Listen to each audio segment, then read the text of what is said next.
آیات جہاد کا سلسلہ چل رہا ہے۔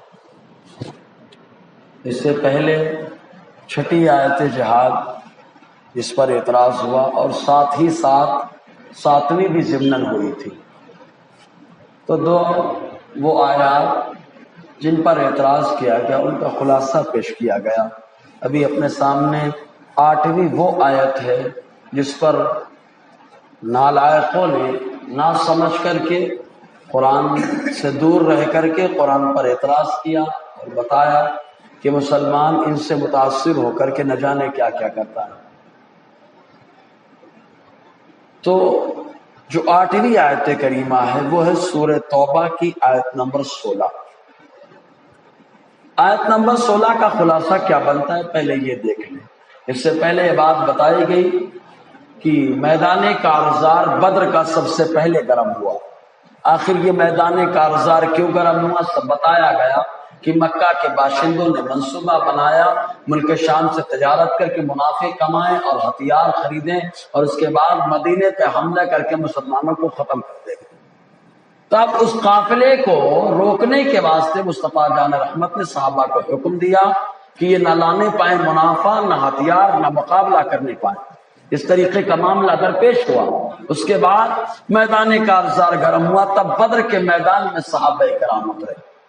تو ڈیفنس کے طور پر اللہ تبارک و تعالیٰ نے جہاد کا حکم عطا فرمایا، لیکن جب اس کے بعد مسلسل جہاد کا حکم ہوتا رہا، لوگ مسلمانوں کو تو کھانے دوڑنے لگے۔ خود ایک حدیث پاک میں آیا، حضور صلی اللہ علیہ وسلم فرماتے ہیں ایک وہ دور آئے گا کہ تمہارے اوپر دوسری قومیں ایسے ٹوٹ پڑیں گی جیسے دسترخوان پر بھوکے انسان ٹوٹ پڑتے ہیں۔ دسترخوان پر بھوکے انسان ٹوٹ پڑتے ہیں۔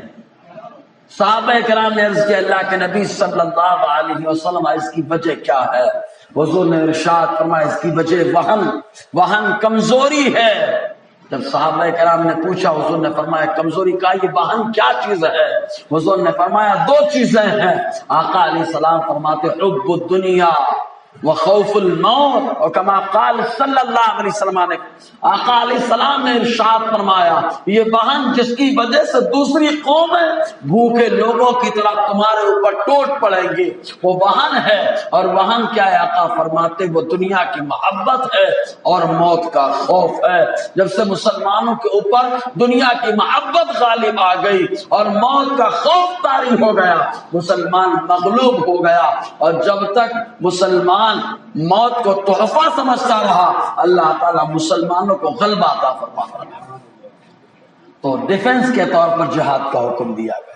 ابھی جیسے دیکھیں جو حقیقت میں دہشت گرد ہے وہ سب سے بڑا علم امن کا لے کے کھڑا ہے، چلا رہا ہے لوگوں کے سامنے، اور جو بیچارے مظلوم ہیں ان کو دہشت گرد کہا جاتا ہے۔ یہ دنیا کی دو رخی پالیسی ہے کہ جو مظلوم ہوتا ہے اس کے ساتھ کھڑے ہونے کے بجائے اس کو دہشت گرد قرار دیا جائے، اور جو دنیا کا سب سے بڑا دہشت گرد ہے اس کو جو ہے سب سے بڑا امن اور سلامتی کا پیکر تصور کیا جائے۔ تو ایسے موقع پر ڈیفنس کا حکم تو اسلام نے دیا۔ تو جو لوگ کمزور تھے، چونکہ مدینہ طیبہ کے اندر حکم ملا تو مدینہ طیبہ کے اندر منافقین بھی تھے، تو منافق ہمیشہ شرارت کرتے تھے۔ معلوم ہے جب میدان بدر میں صحابہ کرام اترنے لگے تو کفار مکہ کو بڑھا کر ان کو جوش دلانے والا کون تھا؟ شیطان، جو سراقہ رضی اللہ تعالیٰ جو بعد میں ایمان لائے ان کی شکل میں آیا تھا، اور آنے کے بعد ابھار رہا تھا کہ مقابلہ کرو ڈٹ کر کے۔ لیکن جب اللہ تعالیٰ کے مقدس فرشتے اترے اور شیطان دیکھا تو دیکھنے کے بعد بھاگنے لگا، تو ایک شخص جس کا نام حارث ابن ہشام تھا اس نے شیطان کے ہاتھ کو پکڑ لیا، چونکہ سراقہ کے شکل میں آیا تھا، پکڑ لیا اور کہا کیا معاملہ ہے؟ ابھی تک تو ہمیں جنگ کرنے پہ آمادہ کر رہا تھا، ابھار رہا تھا، اب تو بھاگ کر کے جانے لگا۔ تو جانتے شیطان کیا کہتا ہے؟ میں تم لوگوں سے بیزار ہوں، مجھے یہاں سے جانے دو۔ یعنی اللہ کی مدد جب آئی تو شیطان بھی بھاگا، اللہ نے فرشتوں کو اتارا تو شیطان بھی بھاگا۔ ڈیفنس کے طور پر اللہ تبارک و تعالیٰ نے صحابہ کی مدد فرمائی ہے۔ تو جہاد کا حکم ڈیفنس کے طور پہ تھا۔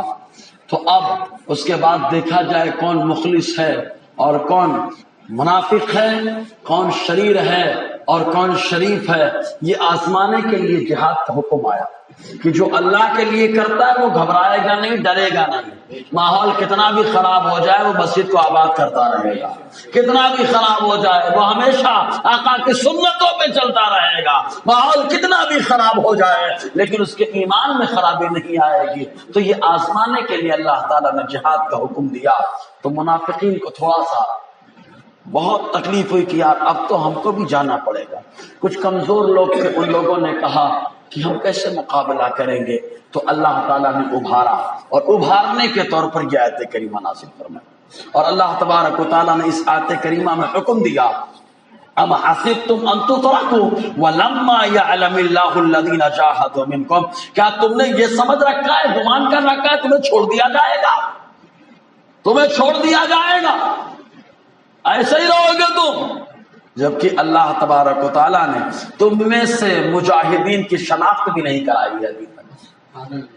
مجاہدین کی شناخت اللہ تبارک و تعالیٰ کرانا چاہتا ہے کہ کون میرے لیے کام کرتا ہے، کون اپنے لیے کام کرتا ہے۔ جو اپنے لیے کام کرے گا وہ اپنے اعتبار سے کسوٹی بنائے گا، اور جو اللہ کے لیے کام کرے گا تو وہی کسوٹی ہوگی جو اللہ تعالیٰ نے عطا فرمائی ہے، وہی کسوٹی ہوگی۔ تو اللہ تعالیٰ فرماتا ہے کیا تم نے یہ گمان کر رکھا ہے کہ تمہیں چھوڑ دیا جائے گا؟ وَلَمَّا يَعْلَمِ اللَّهُ الَّذِينَ جَاهَدُوا مِنكُمْ، جبکہ اللہ تعالیٰ نے ابھی تم میں سے انہیں ان کی شناخت بھی نہیں کرائی جو تم میں سے جہاد کرنے والے ہیں، راہ خدا میں جانے والے، قربانیاں دینے والے۔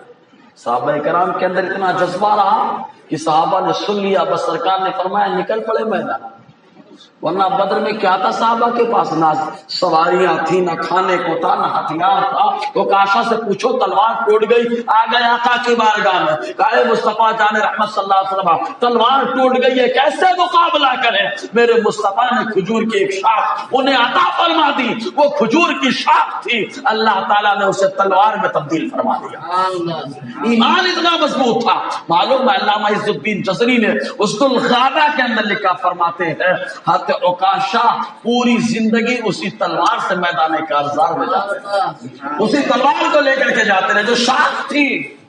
معلوم ہے اسی غزوہ بدر کے موقع پہ جو صحابہ کرام ڈیفنس کے طور پر آیا، صحابہ کرام کی نفری تعداد بھی کم، سامان حرب و ضرب بھی کم، کفار نے بہت تکلیفیں پہنچانے کی کوشش کی۔ معلوم ایک صحابی وہ تھے کہ افرا کے دو بیٹے جہاں ساری دنیا جانتی ہے، جن کا نام معوذ اور معاذ ہے، جنہوں نے فرعون امت ابو جہل کو جہنم پہنچایا، ابو جہل کو مارا۔ حضرت عبد الرحمن فرماتے ہیں کہ دونوں بچے آئے، پوچھتے ابو جہل کہاں ہے چچا، بتائیں۔ فرماتے ہیں بیٹا تم لوگ کیا کرو گے؟ تو اپنی زبان میں انہوں نے جو کہا تھا اس کو بڑے اچھے انداز میں کہا جاتا ہے۔ سنا ہے گالیاں دیتا ہے محبوب باری کو، مریں گے یا مار ڈالیں گے اس مردود ناری کو۔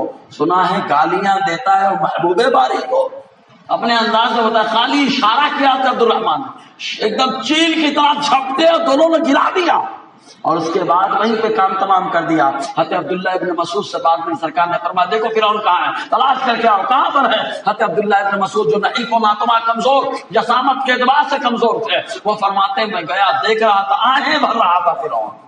جب اس کے پاس میں پہنچا تو کیا کہتا، ہائے افسوس، میں اتنا بڑا سردار، مجھے مارنے کے لیے دو بچے آئے۔ حضرت عبداللہ ابن مسعود نے اس کو وہیں پر جہنم رسید کر دیا۔ تو ان میں سے حضرت افرا کے جو دو بیٹے تھے، حضرت معوذ اور معاذ، تو معاذ کا معاملہ ایسا تھا کہ چاروں طرف سے کفار کے نرغے میں آ گئے، کفار نے آنکھ کے ہاتھ کو کاٹ دیا، تو وہ ہاتھ کھال کے ساتھ لگا ہوا، جس کی وجہ سے مقابلہ کرنے میں تکلیف ہو رہی تھی، ڈیفنس کرنے میں تکلیف ہو رہی تھی۔ انہوں نے اپنے پاؤں کے نیچے اپنے ہاتھ کو رکھ کر کے کھال سے توڑ دیا اور بغل میں دبا کے مقابلہ کیا، اور آقا علیہ السلام کی بارگاہ میں آئے۔ مصطفیٰ جان رحمت صلی اللہ علیہ وسلم نے اپنا لعاب دہن نکال کر دونوں ہاتھ اور کندھے میں لگا کر ہاتھ جیسا تھا ویسا چپکا دیا، اس نے چپکا دیا تھا۔ تو صحابہ کرام کا توکل اللہ کی ذات پہ رہا، صحابہ کرام کا بھروسہ اللہ اور مصطفیٰ کے کریم صلی اللہ علیہ وسلم کی ذات پر رہا، اور صحابہ کرام کی کسوٹی اپنے گھر کی نہیں رہی، صحابہ کرام کی کسوٹی عمل اسی صورت میں ہوگا جب اللہ کا پیغام بولا جائے گا، اللہ کے پیغام پہ عمل کیا جائے گا۔ صحابہ کرام نے اللہ کے پیغام کو عام فرمایا، تو رب فرماتا ہے کیا تم سمجھ تو چھوڑ دیا جاؤ گے؟ ایسے چھوڑ دیے جاؤ گے؟ ابھی تو اللہ تعالیٰ نے تم میں سے ان کی بھی شناخت نہیں کرائی جو تم میں سے جہاد کریں گے. اور جہاد کا پورا معنی بتا چکا ہوں. جہاد کے معنی ہوتا ہے مل جل کر کے کوشش کرنا، مل جل کر کے کوشش کرنا. کہا کس کی؟ کہا برائی ختم کرنے کی. بہت سارے اس کے معنی سب بتائے جا چکے ہیں. اس کے بعد اللہ تعالیٰ فرماتا ہے وَلَمْ يَتَّخِذُوا مِن دُونِ اللَّهِ وَلَا رَسُولِهِ وَلَا الْمُؤْمِنِينَ وَلِيجًا. اور یہ ایمان والے جو ہیں اللہ کو چھوڑ کر، اللہ کے رسول کو چھوڑ کر، ایمان والوں کو چھوڑ کر کسی کو اپنا ہمراز نہیں بنائیں گے. کسی کو ہمراز نہیں بنائیں. یہ ہمراز بنائیں گے تو اپنی راز کی باتیں اپنے رب کی بارگاہ میں رکھیں گے. یہ اپنے راز کی باتیں اپنے رسول کی بارگاہ میں رکھیں گے. یہ اپنے راز کی باتیں ایمان والوں کی بارگاہ میں، ایمان والوں کے سامنے رکھیں گے، ہر آدمی کے سامنے نہیں.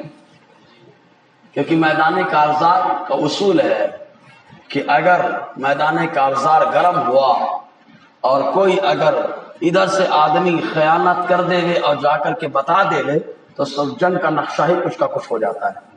تو اللہ تعالیٰ نے فرمایا نہیں، جو ایمان والا ہے وہ کبھی ایمان والوں کو دغا نہیں کرے گا، کبھی دغا نہیں دے گا. میدان کارزار جب بھی گرم ہوگا تو وہ اللہ کو اپنا ہمراز بنائے گا، رسول کو ہمراز بنائے گا، اور اپنے دوست ایمان والے بھائیوں کو اپنا ہمراز بنائے گا.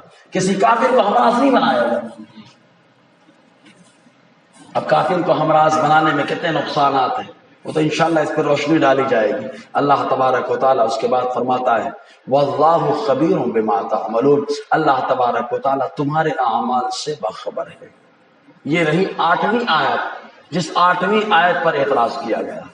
اب اس کے بعد اللہ تبارک و تعالیٰ نے مسجدوں کو آباد کرنے کے تعلق سے ارشاد فرمایا کہ کون مسجدوں کو آباد کرے گا. لوگ سمجھتے ہیں مسجد کو آباد کرنے کے لیے مشرک آئے ہیں. مشرک آباد نہیں کرتا سوائے برباد کرنے کے، ویران کرنے کے. کیا آقا علیہ السلام کی آمد سے پیش 360 بتوں کو لوگوں نے نہیں رکھ دیا تھا؟ مشرک کبھی نہیں آباد کرتا. اس کو سب معلوم ہے حالات کیا ہے، عبادت کیا ہے، نماز کیا ہے، سب جانتا ہے. لیکن اس کے باوجود مسجد کو آباد نہیں کرے گا. آباد وہی کرے گا جو اللہ کی ذات پر ایمان رکھتا ہے، اللہ تبارک و تعالیٰ کے ذات پر ایمان رکھتا ہے. تو 8ویں جو آیت کریمہ ہے، اس آیت کریمہ کا خلاصہ آپ کے سامنے رکھا. بہرحال انشاءاللہ سلسلہ اور رہے گا.